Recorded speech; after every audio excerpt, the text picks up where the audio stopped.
Okay, greetings to our webinar attendees who are zooming in from all over Australia and the world.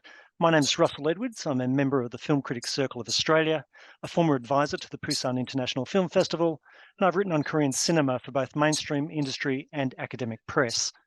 Before I introduce the other members of the panel, I'd like to thank a few people. So let me take this opportunity to thank the Australia Korea Foundation and the Korean Film Archives, Professor Kim Hong-jun and film archivist Eric Choi.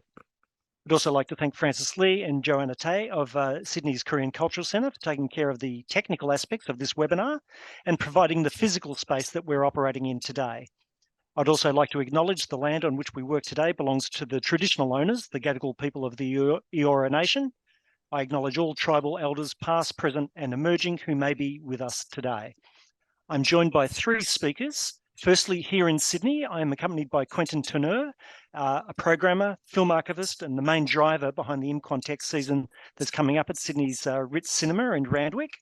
We're obligated to acknowledge that Quentin is a project officer with the National Archives of Australia and therefore an employee of the Australian government, which probably sounds a lot scarier than it actually is. Welcome, Quentin. Hello, Russell. And as I said, I did a stint as an advisor at the Busan Film Festival in the 2010s.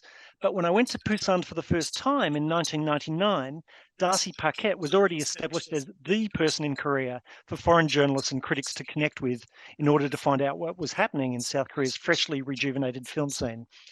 Darcy has a unique place in South Korean film culture. He's been a reporter and a reviewer and a colleague of mine through Variety, but also through his website, koreanfilm.org. He's also been an actor in South Korean films and a teacher at the Busan Asian Film School and the Literature Translation Institute of Korea. He's author of the book, New Korean Cinema Breaking the Waves. And although it's just one of many films that he's worked on, Darcy is well known in South Korea as the author of Parasite's English subtitles. And more impressive than any of that is the fact that Darcy is currently in Italy for the Udine Far East Film Festival and got up at 6 a.m. to be with us here today. Welcome, Darcy. Hi, I'm happy to be here.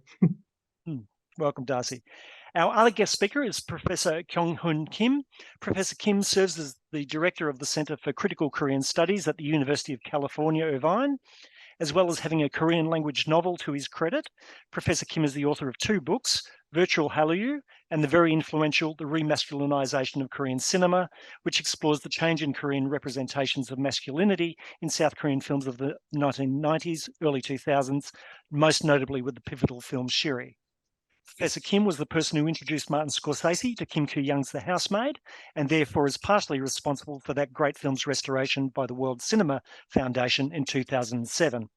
He's also the co-editor of the landmark book, Kwon-Taek, The Making of a Korean National Cinema.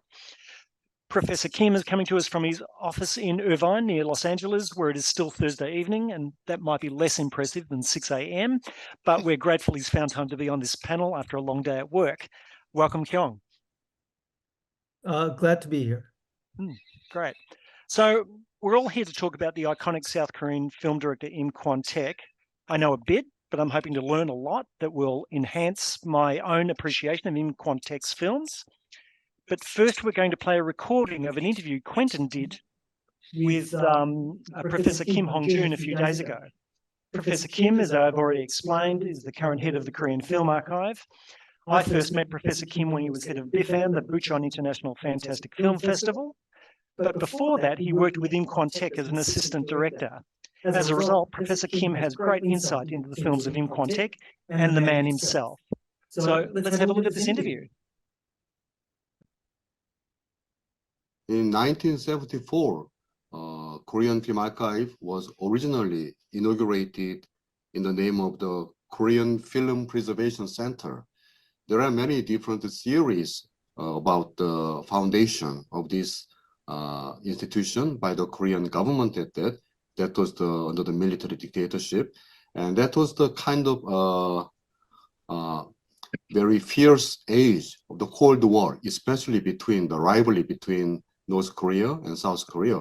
So there's one theory that the South Korean government wants to institutionalize Korean Film Archive because the North Korean Film Archive was already a member of the FIAF, Federation of International Film Archives, and obviously South Korea did not have one, so they couldn't join this international organization. So there was a very fierce competition, diplomatic competition between North and South. So that's why this military government decided to launch the Korean Film Preservation Center from scratch. So that was very humble and legendary start of the Korean Film Archive. But little by little, Korean Film Archive expanded its functions and budget and the personnel. And in 1985, finally, Korean Film Preservation Center at the time was joined FIAF, the International Federation of the Film Archives.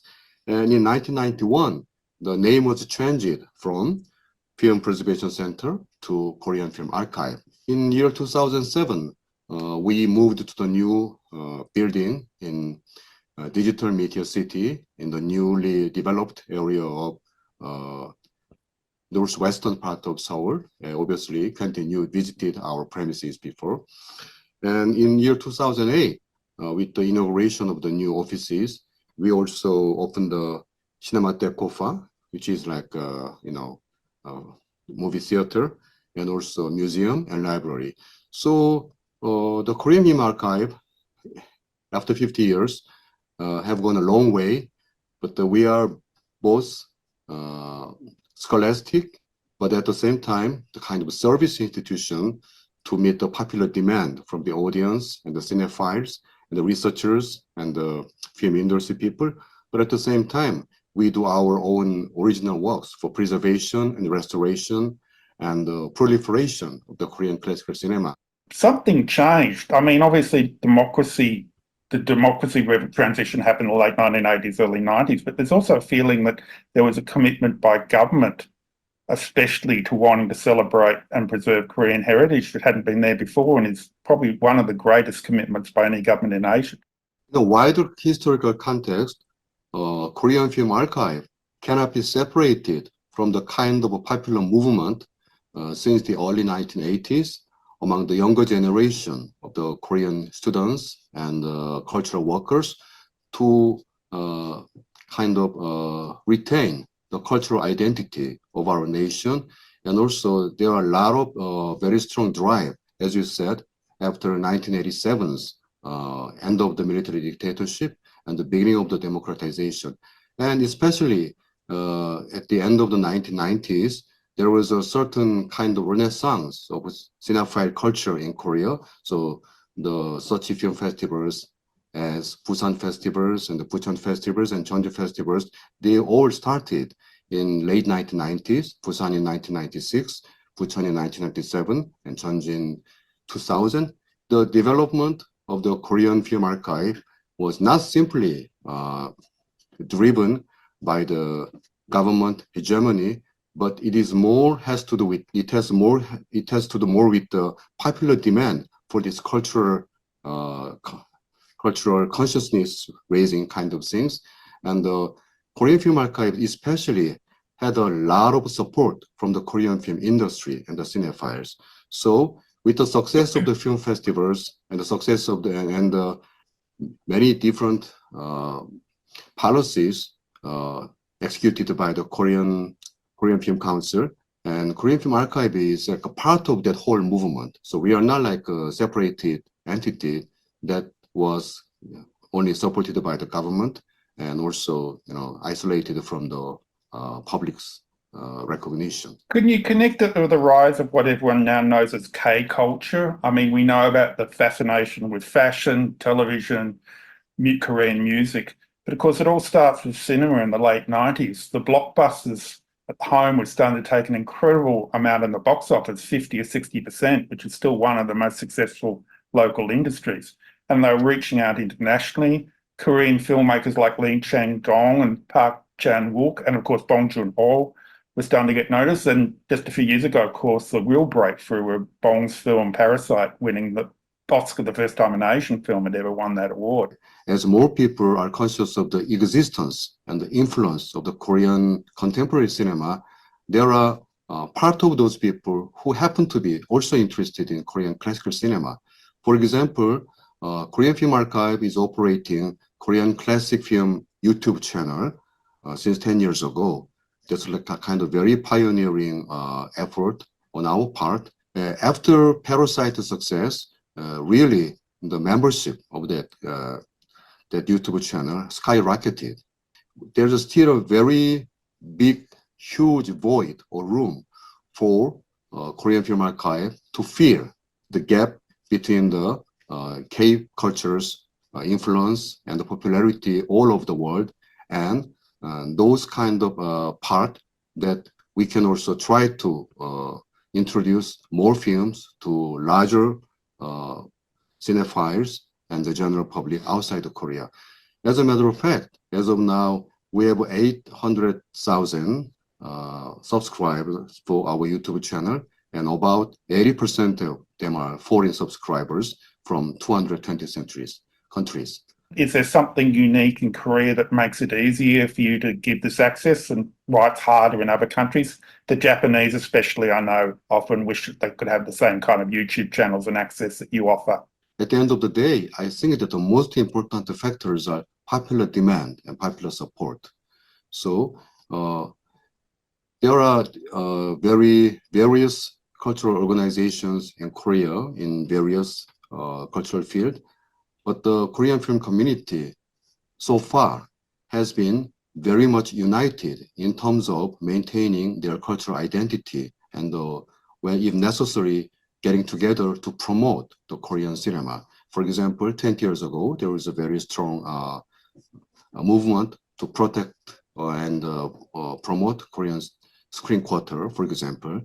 And that spirit has been kind of lessened now, but still the younger generation have that kind of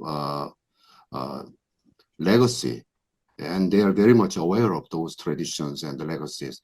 And I think that the government support is important and the media support is important, but without audience support and without the support from those young generation of filmmakers and cinephiles and researchers who think Korean Film Archive as kind of their home ground, or even as like their their elementary school kind of place, I think that that's the most important and the strongest foundation for the success of the Korean Film Archive so far. When I first started watching Korean classic cinema in the 90s, we were told how fragile the film heritage was, that there were very few films, if any, surviving from before the Korean War, and most of the silent films were actually only survived as stills and newspaper accounts of their plot. But things have been turning up quite a lot. A lot more films have appeared from the 1930s that you found in the 2000s. I know even in January this year, you announced that you'd found 16mm prints of quite a lot of films at the television stations. The Korean silent film, Arirang, which was released in 1920s, was one of the most important cultural landmark during the Japanese imperial colonial period to Korean people. The original soundtrack of that, the theme song of that film, Arirang, is like almost an unofficial national anthem. So Koreans are very much aware of the importance of the film, and they are part of their identity. And I think that that's why whenever we are announcing the new discovery of the lost films and things like that, we have a lot of media coverage and there's a lot of popular interest in that. Although it is not a scholastic thing, but people are still curious about the history of Korean cinema, and whenever there's a new discovery, they're really pleased with the result. And so we have a very limited budget and a very limited number of personnel, so we cannot put 100% of our energy and time on excavating all these Korean films. But in a way, we have been very much lucky in from time to time, come across these lost films at unexpected place. And I hope that this will go on. And on top of that, Koreans are very open to the application of the new technology, and they're very open to experimentation. So whenever there comes a digital or internet, we kind of embrace it very fast.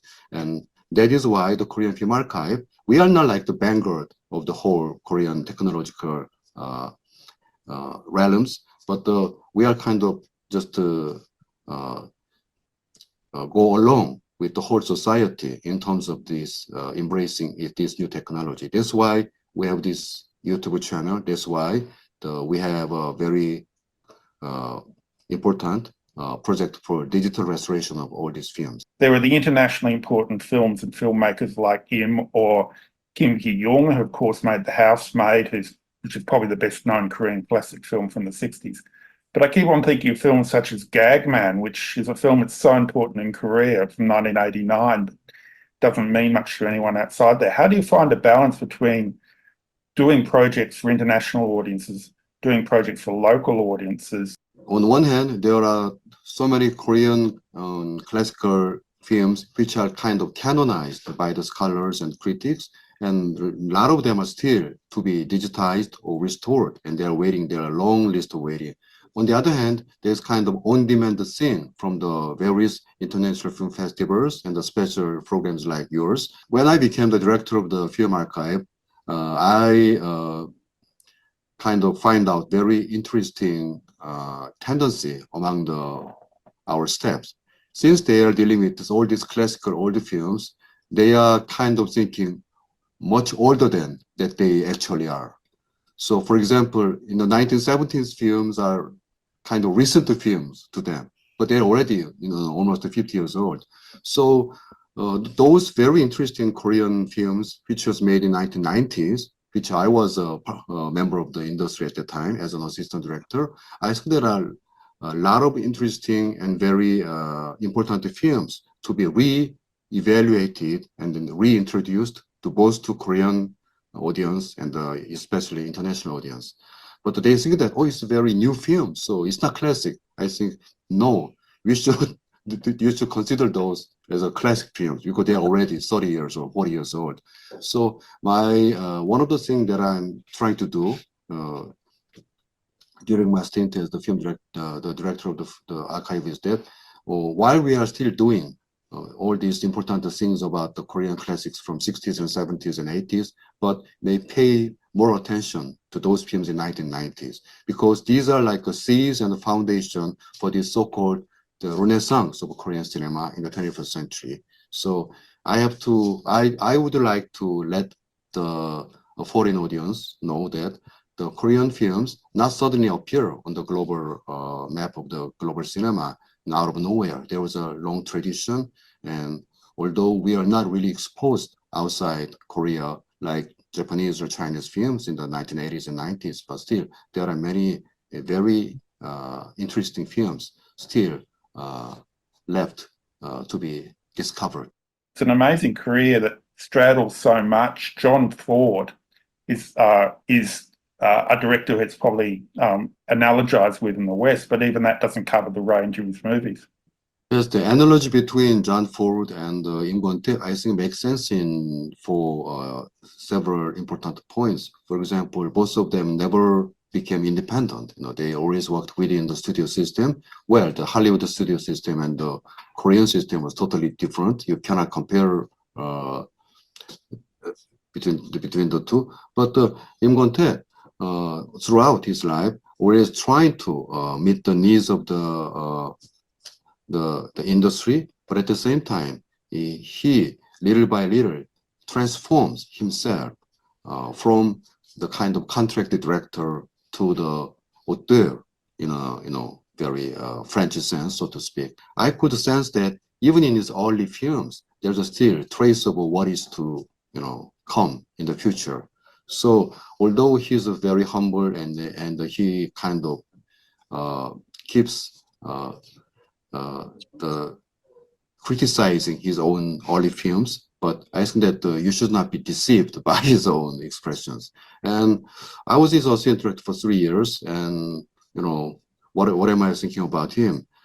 Well, I cannot say that he's like the best person, best human being in the world, but he's one of the very few people that you can pay your respect totally 100%, as not just as a film director, but as a human being. He's so humble, he is so self-driven. So I shouldn't say this, but sometimes I almost felt, many times, I almost felt the pity on him because he never stops. He never kind of take a leave on him. He does not allow him to not to best whatever his work. So he's even sacrificing his own integrity if it's necessary for the completion or the perfection of his film, his craft. And that's the thing, that's the kind of quality that I would not imitate at all.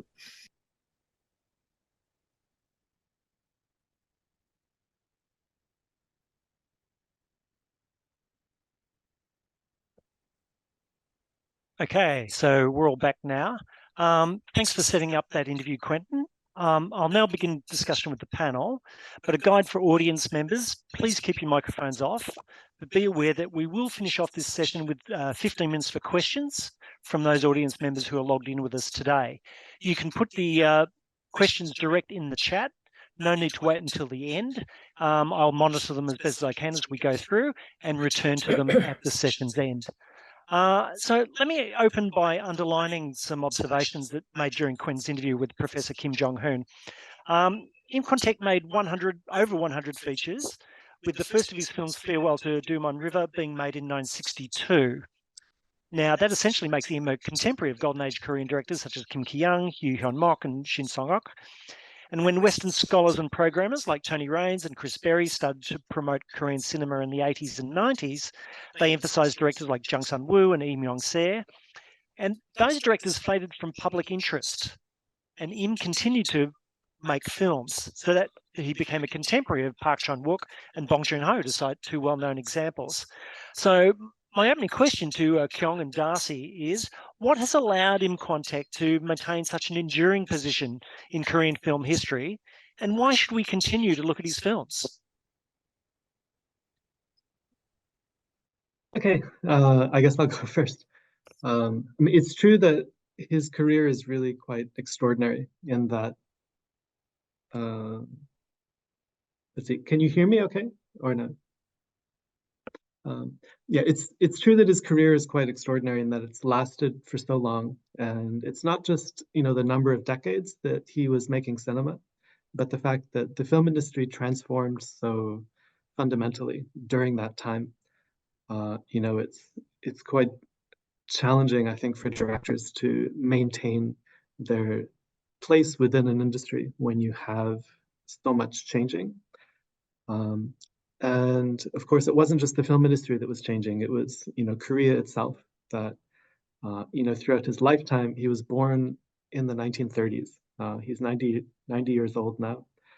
So the first 9-10 years of his life were under the Japanese colonial period. And then he lived through, in a particularly dramatic way, he lived through all of the ideological conflict of the 1940s and 1950s that came with Korea's liberation from Japan, and then the Korean War from 1950 to 1953. Moving on, he was working under some military dictatorships that were at times quite authoritarian. He had to be quite careful in some ways about what he said with his films because he wasn't in a position to speak freely, in a sense. And then we come to the democratization era, very hard-fought process of attaining democracy that was a gradual process that started, that lasted from the 80s and arguably up to the present. And so he has, the fact that he's survived, we can see other directors who have made incredible work and have remained relevant for a decade or 2 decades, but he's the only one who has really been at the center of the film industry for all of that time. As Kim Hong-jun mentioned in his interview, part of it has to do with his flexibility and the fact that he was able to be a different kind of filmmaker in different eras and to respond to what he felt was needed for that time period. And yeah, I think that another aspect of his talent was just the fact that he himself lived through so much history And he was able to provide a perspective that other directors may not have been able to provide. Having experienced the conflict of the Korean War, I guess in a moment perhaps we can talk about that in more detail. But other directors later would make films about the Korean War, but perhaps may not have had that personal experience, that painful personal experience that he had. And he was able to take his own personal experience and put that into his films in a way that many directors were not able to do. Yeah, and just to piggyback on, what Professor Kim Hong-jun said and what Darcy has said, the key term here is flexibility. He often calls himself japcho, right? Japcho means weed, and look, he would always be very humble, and we mentioned that before, but listen, he always would compare himself to something like, I'm not that, noteworthy. Yeah. I mean, I'm just a japcho, just a weed. That just about grows everywhere. Yeah. And I'm not pretty, I'm not beautiful, I'm not really all that, famous, but I can survive. And that kind of an instinct, survival instinct, is what probably carried him through whatever it is, 50, 60 years of the filmmaking career that he had. And think about all the other, contemporaries that he may have had, Shin Sang-wook, Yu Yeon-mok, those guys. They couldn't work. Even Kim Ki-young, for decades, they couldn't work. Because why? They had so much pride, because they're, well-educated. They come from a very good homes and had, kind of a background that was obviously a little bit more aristocratic. Not a little bit, actually, quite a bit more aristocratic, right, than Kwon-Taek. It's a humble background. They could tell themselves, or they could tell the state or the government, listen, flick off, right? Whereas in Kwon-Taek could never really manage to have that kind of, again, uh, uh, whatever, stubborn, kind of proud, kind of an attitude when it comes to filmmaking. He had to conform. And complicity sometimes works, in terms of, again, longevity. Yeah. So. Okay, yeah, interesting introduction. So, yeah, as already explained, this webinar was initiated by Cinema Reborn, which is, in addition to showing Sopinjay in the 2002-04 season. Sopinjay screens in Sydney tomorrow, if you want to see it on a big screen. It's followed by a mini retro of 3 more in Kwon-Taek films, Jakko, also known as Mismatched Nose, Ticket, and Festival. Now, of the 4 films, Mismatched Nose is the most overtly political. And Darcy's already kind of touched on this a little bit, but Sopinjay was regarded as political by default. Him himself has said that the same film would not have been as popular if it had been released at a different time, being the early onset of democracy. How important is it for, not just for Koreans, but everybody, when watching, to be aware of South Korea's historical politics while watching Im's films? I think that the key thing is, he's a director who has looked back on different historical eras throughout his career, but one recurring theme has been just the issue of ideological conflict. And that's something that we see in a very direct way in Mismatched Nose, and that we can see in other of his films. And to provide, I guess, some context about that, we can talk about his youth, because he was maybe 10 years old when, 11 years old when, in 1945, when the Japanese colonial period ended, he was from the southwest part of Korea, which was a center for a lot of ideological conflict. There were pockets of strong support for socialism, for communism, and yet the government that took control when Korea was divided into North and South was, very staunchly anti-communist. The way that this played out is that a lot of the citizens who were supporting communism, sometimes would would act as partisans, and they'd be wanted by police, and they'd go up in the mountains. And Im Kwon-Taek actually had some relatives who had been in Japan during the colonial period who returned to South Korea and who joined the partisans in the mountains. His parents even very briefly went up and joined them. I don't think his parents were particularly committed ideologically, but they spent that time in the mountains. And that when the Korean War broke out, North Korea advanced into and occupied much of the south. It was only kind of the areas around Busan and the southeast part of the country that was not occupied by North Korean troops. And during that time, there were a lot of reprisals against the people who had fought against the partisans, who had opposed the partisans. And so ideological conflict, in his small hometown played out in a particularly violent way. And there were killings and revenge killings, and the town itself changed hands several times. And for him, this was a tremendously traumatic experience to see, the people that he had grown up with. He was still quite young at the time, and to witness such violence. He said that, after witnessing that, one of his quotes is that after witnessing that kind of violence, that he couldn't really support either side, because neither side respected human life. And he decided to leave his hometown. He moved to Busan during the war. And so there are a couple of things that, we can see the influence of that in his films. One thing is just the fact that ideological conflict plays such a central role in a lot of these films, and that he emphasizes the damage that can be wrought by this kind of conflict on both sides.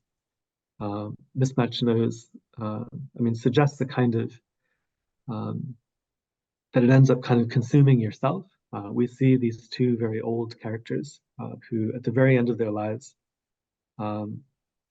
they're still fighting the battles of their youth, and can't give it up. And it's we see that the effect that it's had on them personally. So that's one aspect of it. The other thing to remember is that because he had come from this particular background, and because his family members had been involved in this ideological conflict, I think he spent most of his career with sort of like a scarlet letter on him. The government, I guess they took paid particular attention to people who had this kind of family background. And if Im Kwon-Taek were to make any films that would be seen as being ideologically suspect or overtly criticizing the economic system in the South, for example, I think that the government probably would have come down harder on him because of his background.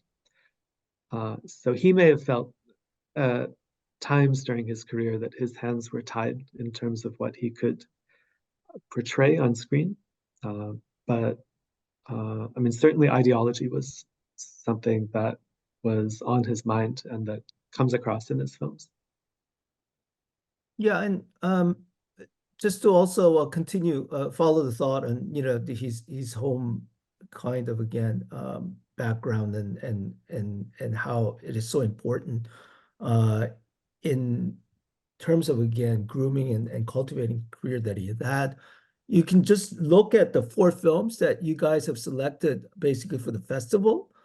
So we got just Jaco, right? The Mismatch Nose, 서편제, Ticket and Festival, 4 films. And it's important to note that they all take place mainly in the southwestern, region of Korea.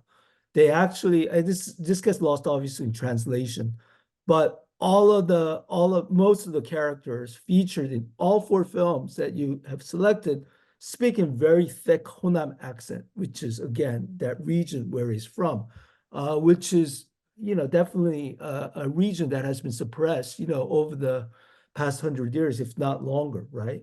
Because it's been traditionally kind of again associated as a land of descent or land of exile, yeah.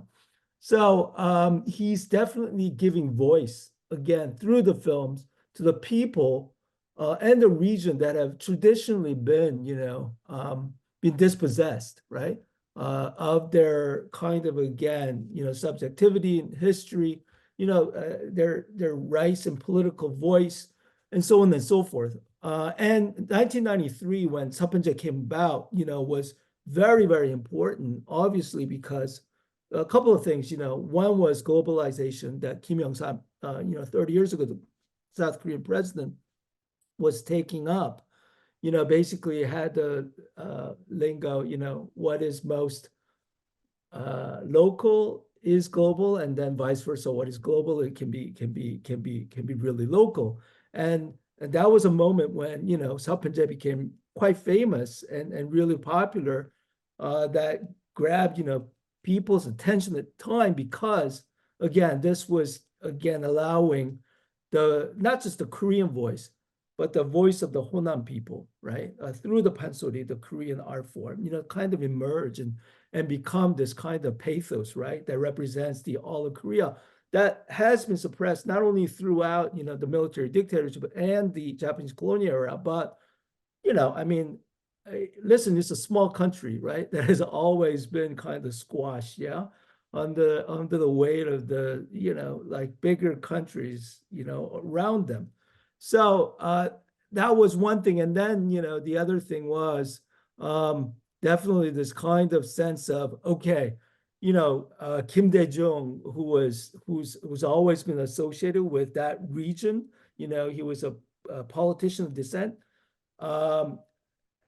He later became president, but 1992, he again had lost, and for the third time, the presidential election in a very, very hard fought, presidential election, and this was kind of a song, maybe the pansori and the regional voice that represents, the Han and the sorrow of Chola people, kind of emerged as a centerpiece of, listen, we've had enough, right?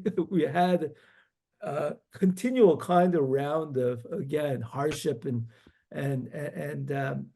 suffering, and again, we have failed to put, Kim Dae-jung over the top. That was kind of my reading at the time of trying to understand, the incredible success that Seopanje had, 30 years ago.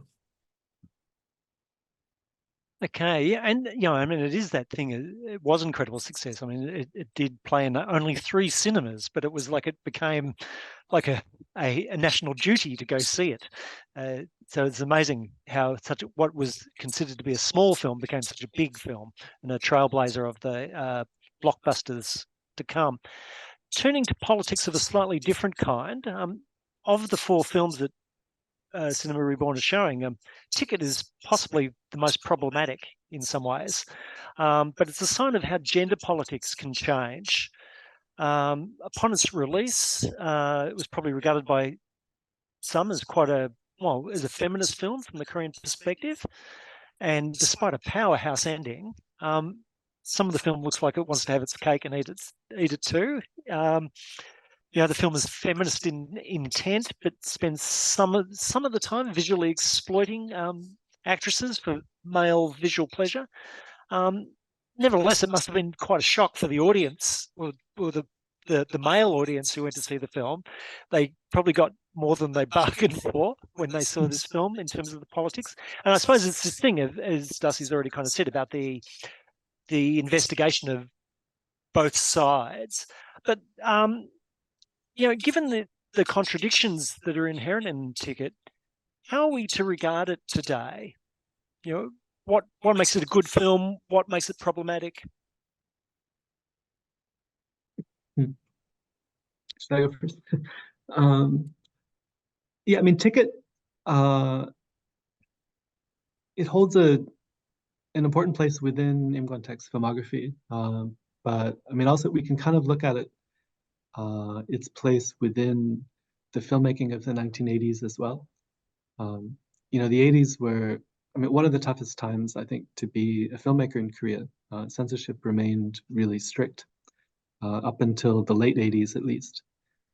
And the one thing that the government did relax in terms of censorship was its portrayal of erotic content, which led to kind of a boom in, you know, these kind of softcore erotic films that,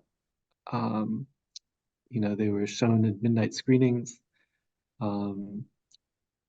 Certain directors, like Lee Joo-young, for example, made films that I think had multiple layers. They were marketed as these softcore erotic films, but then, I mean, he had other things to say within the films.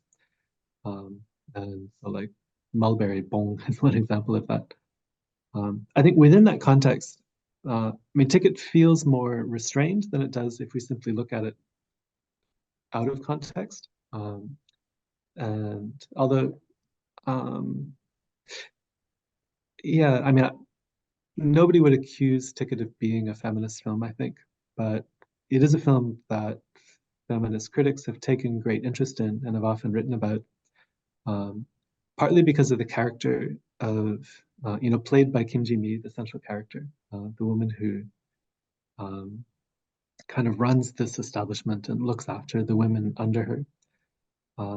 But in some ways, I do also see this film as a bit of a collaboration between him and the actress Kim Ji-mi, who was a really, you know, she'd been famous since the 1960s, and at this stage in her career, she, you know, was becoming active as a producer as well as an actress, and she had a certain amount of power within the film industry, and you know, so she was a part of the making of this film as well, beyond simply kind of following a, you know, a script that was given to her.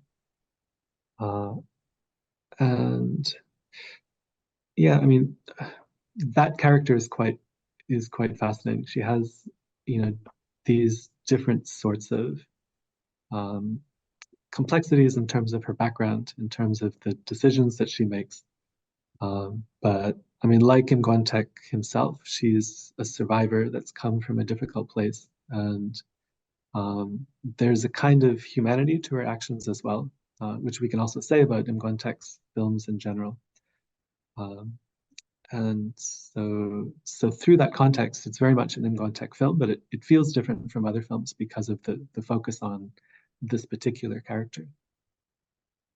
Yeah, I mean, if you look at, you know, Korean films from this period, 70s and 80s, and David James, who I've worked with over the past 30 years, you know, we did the Im Kwon-Taek book together also. My former mentor as well. I mean, we have this running joke, you know, because both of us are interested in both, you know, South Korean cinema and North Korean cinema. And we have this joke where, listen, if you look at South Korean cinema of this time period, you know, 70s, late 70s especially, and then 80s, you have to have the obligatory, right, the erotic scene, you know, the 3-minute erotic scene, just as you would with North Korean films, you know, from the 60s and 70s, where they have to have the obligatory, right, a song about, you know, Kim Il-sung and his great achievements, you know, like so just as much as North Korea pays attention, has to pay the tribute, right? The indoctrination of, you know, they all of a sudden, right? I mean, they stop the narrative in the middle and they have to burst out into a song, right, about Kim Il-sung. Here also, I mean, Chaco, the mismatched nose is a great example. Like out of nowhere, you have these, right? Just I remember, like, it's so out of place. You know, it doesn't really fit into the narrative too. But you have a couple of places where it just goes into this, you know, erotic sequence without much, you know, again, prompting the eroticism, and and it was Korean cinema of that moment that almost had to do it, you know, for commercial reasons, or else it wasn't really a South Korean cinema at the time. That's one thing. And then the other thing is, I mean, it's been years since I watched Ticket, so I can't really comment on that, but I can definitely comment on gender politics of Seopyeonjae. You know, my colleague also, you know, at UC Irvine, has written that particular point, you know, in along you know, in the Kwon-Taek anthology that we put out, you know, 20 years ago. She had a feminist, you know, kind of, again, critique of Seopyeonjae, how Yubong's, the father, right, blinding of the daughter can never be forgiven, you know, and she equates it to a rape, yeah. And I remember when my Kwon-Taek book, which was published in English, was translated into Korean a couple of years later. Kwon-Taek got a hold of it himself, had read Jungmu's A Feminist Again essay, and then I'm pretty darn sure that he wanted to respond to it, incorporate it, and wanted to respond to it in the sequel, right? Because it actually deals with it, you know, kind of in a very frontal way, yeah. So the sequel is called Cheonyeonok. I think the English title is I forget. I think it's Beyond the Years, something like that. Mm. You know, the literal title would be, you know, thousand-year-old crane, something like that. But 1,000-year-old crane. But in it, it actually deals with the kind of problematic gender politics. So you can see, I mean, I'm giving you the story because definitely you can tell that, you know, there is this kind of, again, ways in which gender politics have progressing in a more positive direction, yeah. And you know, filmmaker as such, you know, in Kwon-Taek, reading and then, you know, thinking about and reconceptualizing again, what was it that was doing? Because he himself wasn't really aware of it, right? At that particular point, how problematic the gender politics may be, and certainly wanted to, you know, maybe not consider it so much because of the nationalist, you know, kind of agenda, the Minjok, you know, kind of an agenda that he was working with, you know, in terms of, again, thinking about, you know, how the Han is repressed, you know, and then it's the woman who's the red body has to kind of come over the top. And that was a kind of formulaic use that he was going for. But that, from the feminist perspective, can be problematic. So he actually wanted to adjust it. So. Okay.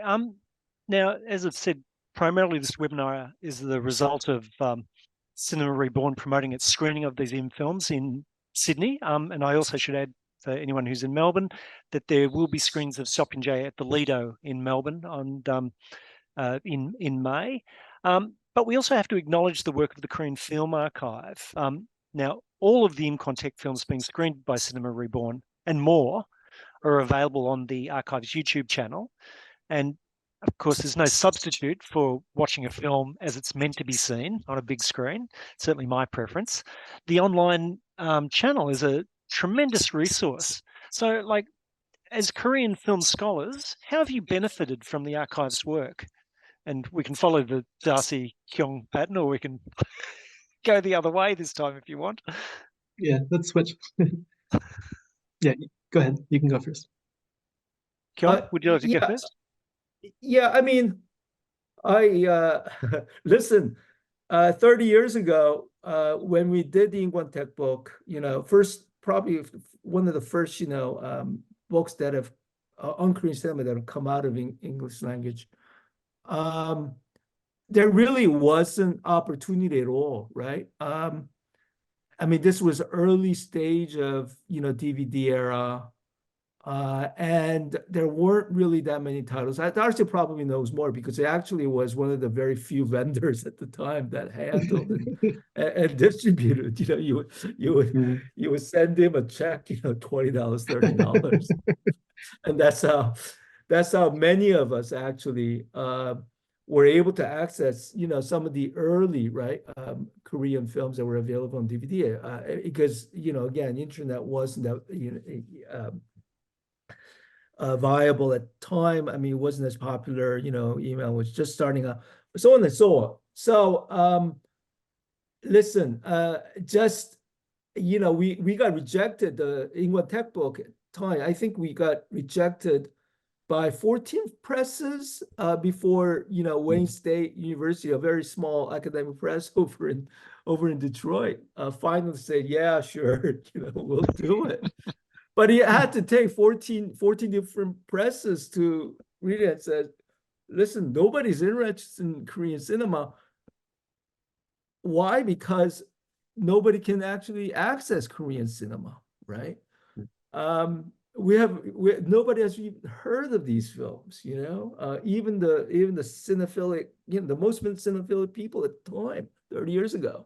So I am like almost very flattered, and that's part of the reason why I, you know, wanted to help, you know, the restoration and preservation, you know, projects as much as I could over the years, you know, putting together Korean film retrospectives and so on, you know, at the local level.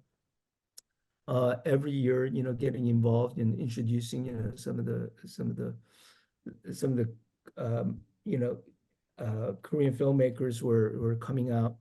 And I do think we have the work that, you know, Korean Film Archive is just fabulous, you know, putting them on, not just on DVDs no more, but, you know, Blu-rays and making many titles available on YouTube. They've just been absolutely fabulous. Hopefully more and more titles will become available because, you know, again, it's just still, as Kim Won-jun pointed out earlier, it's still a very small sample, and certainly 80s and 90s titles also, even 2000s, you know, titles they can help preserve and also make accessible, you know, through their YouTube channel is what I'm hoping that they would do.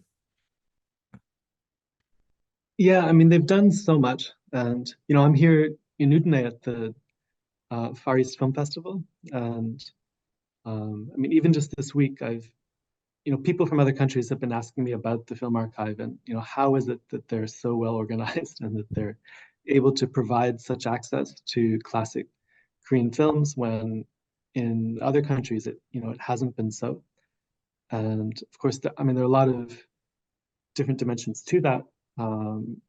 But the fact is, I mean, there's been a steady effort to expand access to Korean cinema. There's been kind of broad consensus about the need to do that. You know, it contrasts a bit with places like Japan, where you have, you know, big private studios who hold most of the classic films and who may be less kind of willing to work in that way to provide access. But, you know, I've been teaching Korean cinema classes since I think the first was 2007. And, you know, as I've gone on, what I've been able to offer my students has continually expanded thanks to the work of the Film Archive. You know, partly it's, you know, they support research. And so there's, you know, there are books available through the Film Archive that have been very helpful. The films, I mean, the YouTube channel has been tremendous because I can use that, you know, with my students and have them watch films on the channel and then to comment on them. But also, I mean, restoration itself. I mean, one of the most important films in Korean film history is Yoo Hyun-mok's Oboltan from 1961. And this is a film that, you know, the only surviving copy of the film was a poor quality 16 millimeter print that had handwritten subtitles on it that had been submitted to the San Francisco Film Festival. And so for years when you watch this film, you know, it was badly scratched and faded, and it had this, terribly translated handwritten subtitles across the screen, kind of blocking the image. And they did an incredible job in restoring this film. They created some kind of computer program to erase the handwritten subtitles. They cleaned up the image as much as they could, and I still do remember how different it felt in the classroom, like presenting these clips. They're the exact same clips I'd shown before, but because they were so clear, students responded to it in a different way. And that kind of work is really important for helping people to appreciate the films from the past, and to engage with them in a more direct way. And that's actually a good segue to bring Quentin into the conversation, because that print of Aimless Bullet was actually played at Cinema Reborn, 3 years ago, I think? 3 years ago. So what about for you, Quentin, as an archivist and a programmer? How is the Korean Film Archive's YouTube channel in particular, but other facilities from the archive, how have you been able to use those? Well, I mean, it provides context and research in special ways, even within Kwon-Taek's career, for example. Just in the last few weeks, they've uploaded a restoration of Parade of Wives, which is his 1974 film, which throws a completely different light in his career. We actually understand him at the height of being an anti-communist filmmaker, but also the paradoxes that both our participants have spoken about earlier. We have a film which is almost feels like a Chinese communist socialist collectivist film, essentially. Is also feminist as well too, because it very much focuses on the women taking control of the village and making it into something that's effective. It's very much a product of the paradoxes of the park regimes, but in the end it suddenly flips with a quite extraneous anti-communist subplot in the last few minutes, which reveals everything about the paradoxes of Kwon-Taek as a genre filmmaker. And to bring up more and more of those earlier films, I think of a number of the films that are not so well known, like Hidden Hero, which is from that great amazing transitional year of 1979-80. I think that's like early Bertolucci or Joseph Losey. It's a film that needs to be understood as part of that transition into being an art filmmaker. I'd love to see that. I know that's a project they're talking about. The endless discovery of films that, people like Kim Ki-young's early films were possible for them, but also very much the tradition of feminist filmmaking, something like Mad and Freedom back from the 1950s, that there's always been such a paradox and such an interest in women's filmmaking and in women's melodramas. I think it's the way they sometimes talk about the Hollywood equivalent from the 1930s.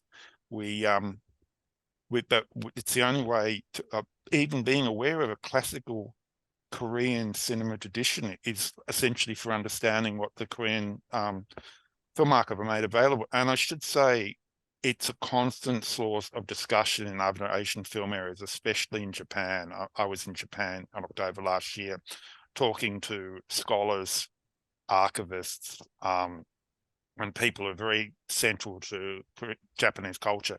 And that conversation is why Japan can't do what Korea does. Now, the people at the National Film Center, National Film Archive in Tokyo do great work, but as I think both of you mentioned, they're very much constrained by the structures of the Japanese film industry, which there's unique factors in Korea that the small scale of the production, the studio system wasn't so dominant, makes the kind of work they're doing partly possible because of the rights situation as well too. But I think there's a conscious policy that Professor Kim alluded to in the interview around government supporting access, about thinking themselves not just as a repository for material, but a way of restoring a lost Korean cultural heritage, cinema cultural heritage.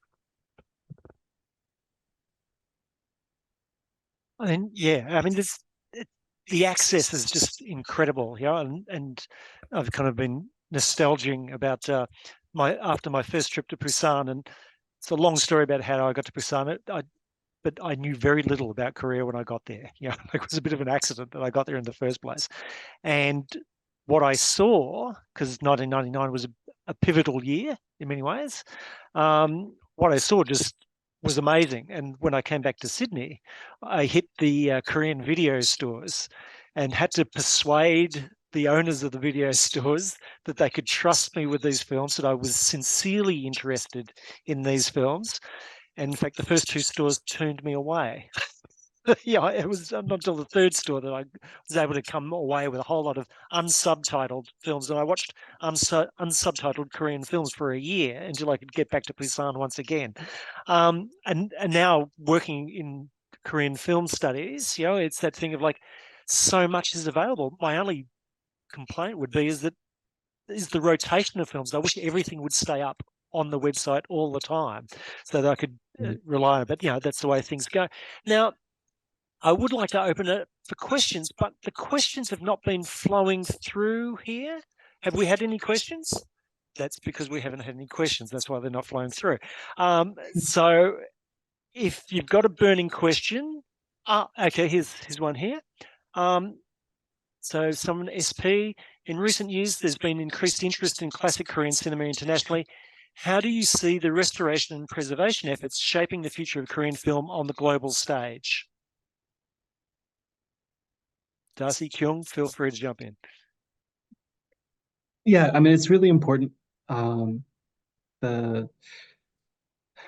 Initially, it's funny how, the international spread of Korean cinema kind of took place in several stages. And initially, all of the focus was just on contemporary film.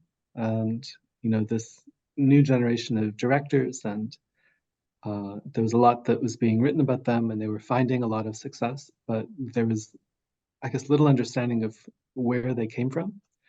And it's been encouraging to see that there is some interest in kind of going back and then seeing contemporary Korean cinema from a broader perspective, and how it emerged out of previous eras. Last year there was a focus on 1960s Korean cinema at Lincoln Center, and I was lucky enough to be able to attend that, and was just really impressed at the number of people in the audience for films that were not particularly famous, but there was a general interest in learning more about Korean cinema, not just from the famous directors, but from these past eras that were so different from today's contemporary cinema. But that process has to continue, and obviously, in order to access the cinema from the past, there's still so much work that needs to be done in terms of kind of restoring new titles and filling in all of the gaps. And not only for films in the more distant past, but yeah, like the 1990s again. It's not that far away, but it does require a lot of work to make these films available, and to make them available in the best possible form to contemporary audiences. Yeah, I mean, we've been talking about the importance pretty much throughout the past hour, so I don't know what to necessarily add, but I still remember going to Busan in, I think, 1997. I think it was the second year when they did the Kim Ki-young retrospective. I mean, that was a monumental kind of an event, not just for me, but for many, many Korean filmmakers, right? Young filmmakers at the time. Now, pretty much, like the industry, right? The mainstream industry of Korean cinema, Bong Joon-ho and Park Chan-wook, all of them, right? Because they've definitely seen at that particular point, maybe videotape of Kim Ki-young's Hwanyo or Chungyo, like, or maybe even later version, like, because Kim Ki-young, another filmmaker from 1960s, had made several versions of the same film, throughout his career. So maybe they had seen the later versions, the 1982 version of The Housemaid, but they hadn't seen, the original Housemaid.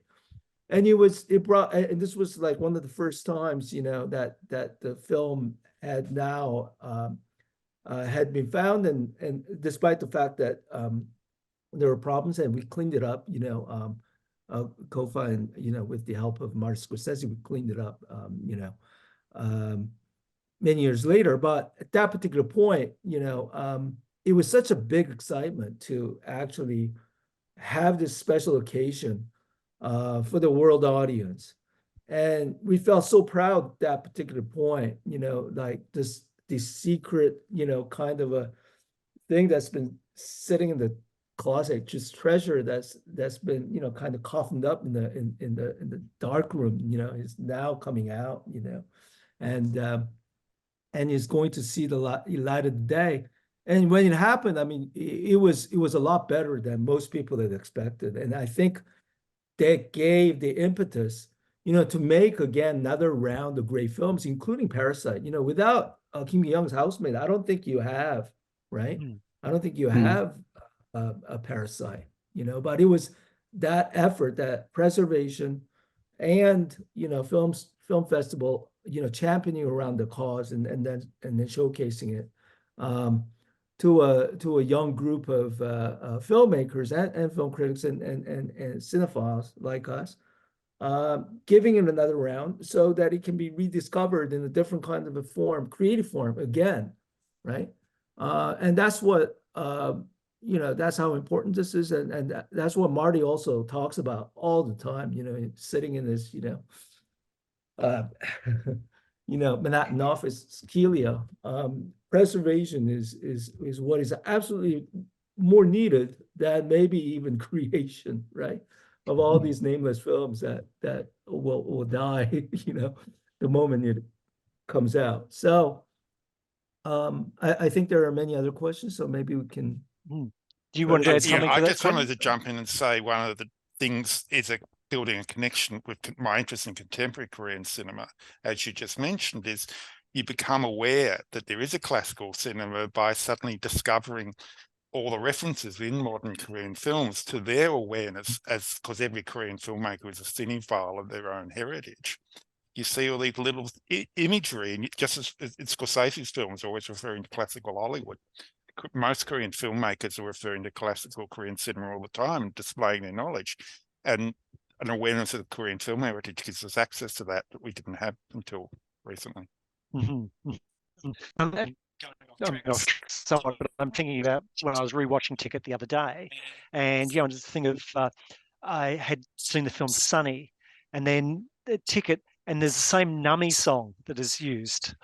Now, I'm not familiar really with K-pop, but and I'm not a Korean speaker, but it's that thing of like suddenly a connection between these two dissimilar films, but similar in other ways. This connection is kind of made. You go, all right, it's all part of a wider culture. It's kind of very interesting. Now, there's a question from Anne E here who talks about, or is asking about, how do, and it's probably a question for Professor Kim at the archive himself, how to prioritize which films to restore, because there's so much. And Professor Kim talked a little bit about that in that interview. And Darcy and I were talking about, before we started, we were talking about his early days of getting up and watching the late movie in Korea, trying to find films. And I just want to bring into this question as well, bringing it back to Kwon-Taek. I mean, he very vigorously disowns the first 51 films that he made, right? And so it's kind of interesting about how, with his own films, the priority is on his later work. But I'm sure that there's more of a greater interest there than perhaps Im would like to admit. Trust the teller, not the tale. Trust the tale, not the teller. What have you? So, can we just kind of talk, Kyung and Darcy? Could we just talk a little bit about, how to prioritize? How do we decide what to preserve? How are these decisions made? And Quentin might want to come in on this as well.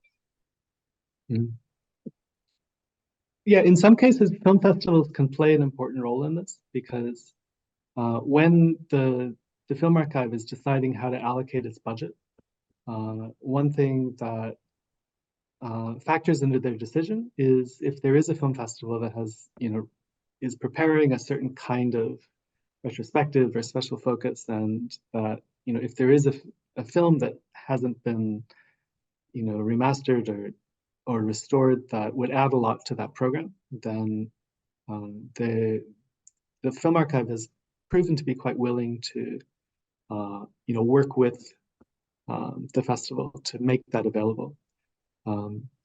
Again, just this week in Udine, we showed, we put together a little bit of a focus on director Lee Myung-se, who was the director of Gagman, who was mentioned earlier, and has gone on to do many, many important films. And so we were able to request to the Film Archive a digitized copy of Their Last Love Affair from 1996, which added a lot to our program.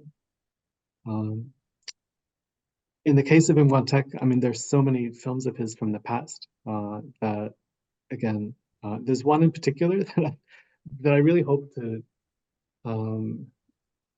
arrange a screening at some point. It's one of his early 70s action films called Snow Falls on the Streets of Vengeance. Yeah. And it's so entertaining. It's so interesting. Darcy, I do know a lot of Korean critics write about that film as the peak of his gangster movies. So. Yeah. So, yeah, I mean, there's definitely still a lot of his filmography that kind of needs to be up. It needs to be digitized, remastered, restored, and made available. How much, just on that, how much do you think that Kwon-Taek is kind of like, I wish him great health and long life, but that his presence and dominance in Korean cinema prevents those earlier films from being examined? Is he kind of interfering in the process, or does he not have to interfere? He can just, his wishes are well known. I mean, my impression is he's not interfering, and it's just, I mean, he is very humble in a lot of ways, or he's not someone to kind of talk up his, I don't know. And, certainly during that early part of his career, his films were not celebrated by critics. There was the dominant aesthetic of the time was embraced by critics, was more focused on realism, and the genre cinema wasn't respected in the same way that it is today. And the fact that, that in that era, directors were pushed to work so quickly, it was just part of the system that had been put in place by government policy. And we don't need to go into all the details, but basically there was an incentive for production companies to churn out Korean films very quickly. And so he was working quite fast. I remember, I mean, he told this anecdote, and I don't know if this is completely true or not, but he said that, one night he was kind of flipping through channels on the television and came across an old classic film, and he decided that he'd watch it. And it was only when he got to the end credits that he realized that he had directed that film himself. And so, I mean, it was that kind of a crazy era, and perhaps he hasn't had time to sit down and revisit his old films and then to see what it is that those movies still offer. But certainly there are a lot of critics who take an interest in his early genre films, and I mean, with time, I think more of those will become available.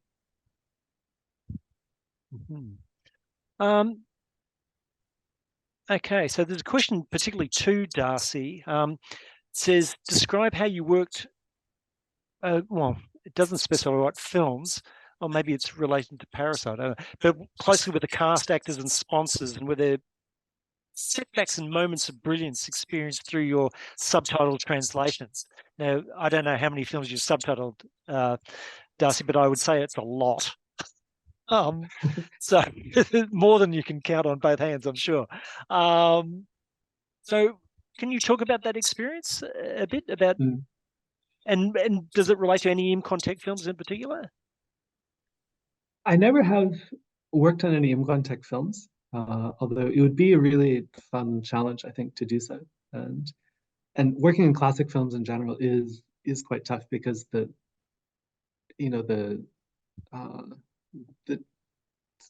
the style of speaking has changed over the decades.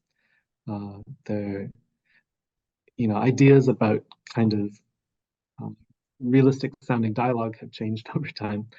And so the older films, it's fun. It's always fun to watch older classic films in a theater packed with a Korean audience because they often laugh in places that a non-Korean speaking audience would not get, and that's because of the particular delivery of the language and because it feels so different from contemporary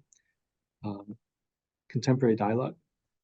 I mean, to answer the question, I'll just say briefly that I feel really lucky to work in an industry where directors recognize the importance of translation.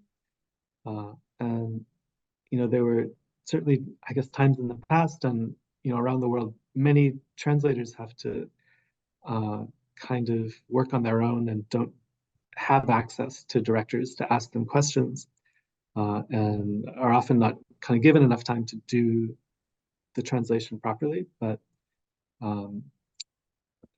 these days, in Korea, sometimes directors want to sit down together and kind of watch the film and to discuss it almost line by line. In other cases, it's kind of more of an email exchange, but everybody in Korea seems to recognize that the quality of the subtitle translation will potentially help its spread to international viewers. And so the expectations, I think, on the part of directors have risen, but I think that's a good thing, even if it makes for more work on the part of the people who are doing the translations. Okay. And it doesn't have to be one of the 4 films that Cinema Reborn is showing, but do you have a favorite Kwon-Taek film? Darcy, Kyung? You go first. Yeah, I would say Mandala is a very special film for me. And I don't think there is Blu-ray version available just yet. I think they did some work, but maybe it's not remastered. But that ought to be the film that I feel needs special attention. It's a brilliant film. And it was made right after he did Jaco, right? The Mismatched Nose. And you can tell it's like night and day. Yes, Jaco is great, but it has all these kind of excessive qualities to it that to me doesn't, gratuitous and it's over the top, melodramatic, and the obligatory, the erotic scenes that doesn't necessarily work. But Mandala is yes, I think even Mandala does have those obligatory erotic scenes. It has a couple of problematic moments. Yes. Now that you mentioned, even the Buddhist film has those. But it's a great film. A tension between iconoclastic monk who is renegade and kind of unruly, and then he's matched up against the principal, right? Sort of the by the books, kind of monk, and the tension between the two is just so great. And although it's not overtly political, he does all these political innuendos that I think many people, even still to this day, can appreciate. And also, it makes you feel, even though you may not really be into Buddhism and the ways of life, thinking about again the world in general, right? And it's here in California. I don't know you guys know, but the big topic these days is encampment. And so what kind of stance would you take with the encampment, especially around college campus? It's a big theme. So I feel similar kind of, again, tensions being played out on an everyday level that, you know, Kwon-Taek was trying to actually struggle with 40 years ago. Yeah, so I feel those are the kind of films that I would love to see again. Yeah, and again, 4K. you know, as you say, the juxtaposition of, you know, Mismatched Nose and Mandala is kind of it's like two different filmmakers in some ways. The diversity of his range of films. Darcy, have you got a favorite? It does kind of change over time. I go back and forth, but I guess I'll mention Ilsokten, which is a film of his from 1985. It really startled me the first time I saw it. I still remember kind of the sense of shock I had at the ending. This is about the the families film being reunited played out. together. Yes. Yes. And it, you know, it took place, I mean, the film was shot just a couple of years after this real life incident, oil campaign that was run by KBS to reunite family members who had been separated during the Korean War. And, you know, in some cases, you had family members on the north, you know, some on the north and some on the south. And in that case, the reunion is much more difficult. But you also had family members who were both living in the south, but, you know, in that era, it was just difficult to find out where people were and to, you know, the war itself was so chaotic. And through the medium of television, they were able to bring together many family members. And, you know, it's kind of, you know, these scenes of people coming together, and he provides this documentary footage within the film itself. It's tremendously moving. But then at the same time, he goes deeper into it, and he asks a lot of difficult questions about how, you know, when two family members are separated for decades, and you know, in one sense, perhaps one grew up in very different circumstances than another in terms of, you know, class and economic situation, or just in general, like, you know, how easy is it to come back together? I mean, he asked that kind of question. And perhaps implicit in all of this is just the fact that, you know, you have a nation that was divided in 1945. And I mean, these days people don't talk about reunification as much as they used to, but in the 80s, certainly many people talked about the wish to reunify the countries. And on a symbolic level, you know, this story about a separated family also kind of touches on similar issues. So it's a film that's very much looking at a contemporary issue, but it's connecting this to history and deeper themes, and has this also stars Kim Ji-mi, the lead in Ticket. It was made around the same time, so there's that's one of my favorites, I think. It's interesting too. Sorry. Yeah, just a comment. You know, there's almost a foreboding, right, of what politics of reunification would be, you know, later on, because it's such a chilling kind of moment when there is a refusal of recognition by Kim Ji-mi character, and it's like you say, okay, blood is not thicker than the reality, right? And that's what the prospect of reunification has become over the past, you know, decade or two. So Kwon-Taek had this kind of a moment, almost presaging, you know, what will become of Korea. There's also kind of foreshadowing of Sopinjae in that the brother and the couple who are looking for the son were brought up as brother and sister. And you've got a similar kind of relationship at the base of Sopinjae as well. I mean, they're not blood relatives, but they're forced together. Yeah. Right, but I feel like Sopinjae does have a very different kind of I think a tone and attitude, because again, it does recognize, right, that the, you know, despite the fact that we're not necessarily related, we've spent all this time in trying to come together and try to, overcome the errors and the mistakes and forgive, the sins of the father and whatever that is. Yeah. And there's a recognition, very nice recognition, right? And Korea will forever be paired, that kind of a moment, even though they part in Gyeosotum, it's like boom, it's over, no recognition.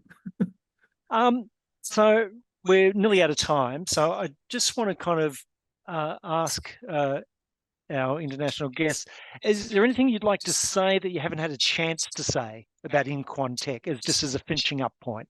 Or, is there any kind of key summing up point that we haven't crossed yet that you'd like to mention? Yeah, I just think that, it's interesting. We didn't talk so much about kind of the 2000s and how he managed to continue his career into the 2000s. And, he's the first Korean director ever to have a film compete in Cannes, and then he won the Best Director award a couple of years later. I don't know, I remember or it's interesting to compare him to, let's say, a director who was very popular in the 1980s, Bae Chang-ho.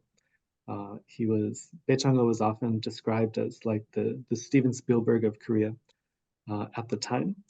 And yet, Steven Spielberg is still very much a central figure in Hollywood these days. Whereas the Korean film industry, it's changed so radically, and it's unrecognizable as an industry compared to where it was in the 1980s. And basically nobody working in the 80s was able to straddle that, but Im Kwon-Taek was able to do that. And so that, it goes back to the earlier issue of flexibility. He had achieved enough status at that point that also helped him to continue making films. But it is, I think it is good to have a filmmaker whose career stretches so, through so many different eras of Korean history. Looking at Korean films, it sometimes feels fragmented in terms of the eras, because directors working in the 60s were dealing with such different circumstances than those in the 70s and the 90s. And, it feels like sometimes it feels like there's little connection between those eras. But we do have this one filmmaker who was able to straddle them all. Yeah, I think we're out of time, but almost. The only thing I would say is, again, I started off the conversation, comparing it to the weeds, Japcho, and how that's so important, that resilience, and that kind of, again, conformity that the attitude that he's taken. But I also wanted to say it just didn't stop there, right? You have to talk about the craftsmanship, the ways in which he actually took that really seriously. And many people, and most people did, they, when you came to filmmaking, you would say to yourself, well, I'm just a B grade, a kind of filmmaker, genre filmmaker. I'm making these, anti-communist films out of subsidies, so I don't really have to work that hard. Guess what? Your career stops there, and we wouldn't have this conversation.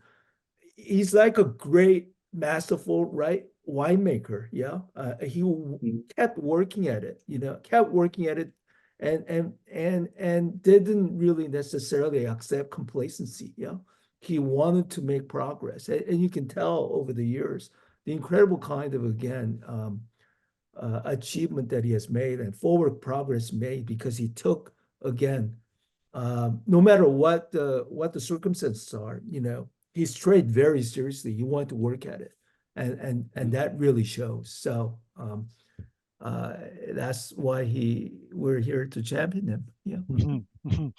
All right. So it's been a fabulous discussion. I feel like we could keep going for quite some time because, as Darcy has said, there's quite a few areas that we haven't covered.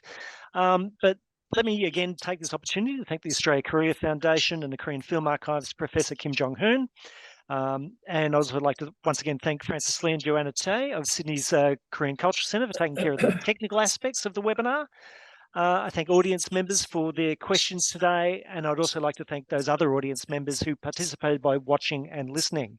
It's certainly been a pleasure for me. Thank you again to Darcy, Kyung, and Quentin. So I hope you've all enjoyed it as much as I have. Thank you. Okay.